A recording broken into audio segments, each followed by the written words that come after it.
already bought a box of pumpkin spice Twinkies. And, yeah, they taste pretty good. Can't complain, it's Twinkies after all. Well, always things happen in my life. Labor Day weekend, I went to the movie theater, and I like biopics, especially about musicians, so I saw the one called Respect about musician Aretha Franklin. Yeah, the music made the movie, it was kind of long, and then when I posted about it on Facebook, I asked a friend who knows music pretty well if he had seen it, he said, no, the reviews weren't good. And then what was brilliant was another friend of ours weighed in on the post, and he said the biopic he'd like to see would be called No Respect, about comedian Rodney Dangerfield. It's like, oh, brilliant. I mean, that didn't occur to me that they had almost the same line as their signature, but putting no in front of it makes a world of difference there. And I was old enough to remember how there was a board game called No Respect by Rodney Dangerfield, and then that dude said, yeah, I have that. So it's like, yay, all around. It's proof of how I'm in the right place as a performer, where I can match wits with the best of them. My knowledge, I guess, finally paid off. I know another thing that it was just plain weird. I was reading an online article that spoke about all these movies that couldn't get remade today. Movies that were made a long time ago, like decades ago. And it's like, who'd have thunk it? You mean something that was fashionable 30 years ago may not be fashionable now? Well, duh! I guess that's why they call those articles clickbait. Best idea I have about that one.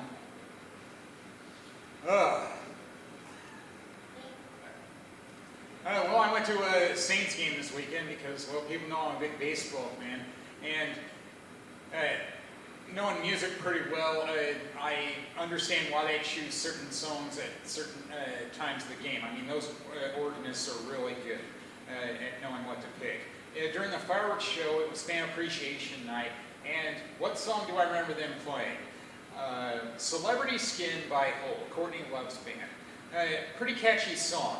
And I also remember that one lyric is, so glad you could make it. Yeah, that does fit Fan Appreciation Night. I guess it's also why the karaoke guys sang the Golden Girls theme song, because it was also saying thank you in that as well. Not necessarily funny, but hey, it just is.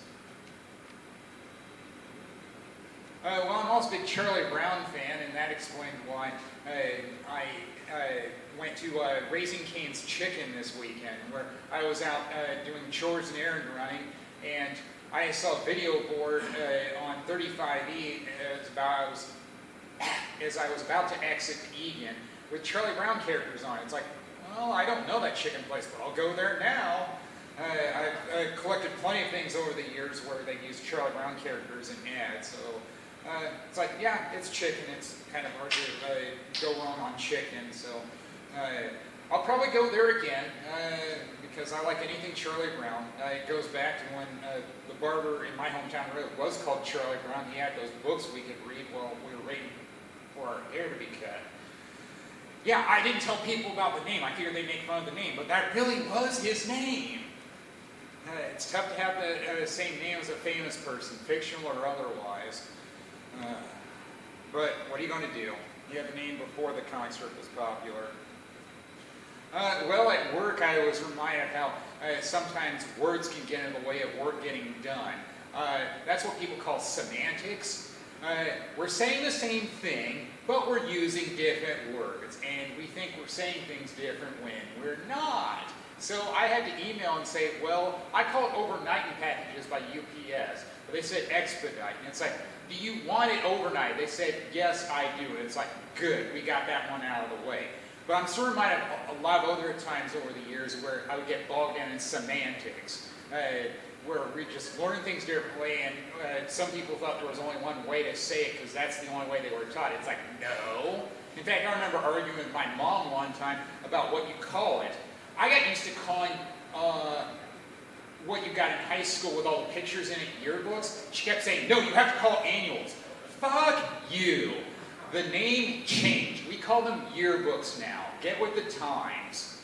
There are times where I guess I would clash with my dad about some of the same things as well. And it's like, he didn't like saying disabled. He got used to saying handicapped. Again, fashion changes. I can't believe people will argue about some of the dumbest things, but,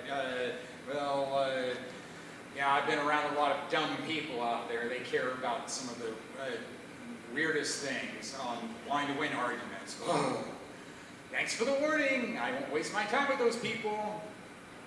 The Redbox movie I watched this weekend was also related to music. It was called City of Lies, about the investigation of the murder of the rapper known as Notorious Big. Yeah, pretty good story because there was cover-up in it and all of that, and a lot of rap music in it too. So, yes, I recommend it, especially when there's Johnny Depp in it. Can't go too far wrong in it. Let's see, crushing in on a good one here. Yeah. Get that. There was a Dorothy Parker line about the Algonquin Club. She said that it was a bunch of loudmouths showing off. It's like, yeah, I've been to a lot of open mics like that. Not this one, but others. And you know who you are. Just prove how good you are on stage, not away from it. That's what I try to do all the time. Well, thank you. You've all been great. Woo!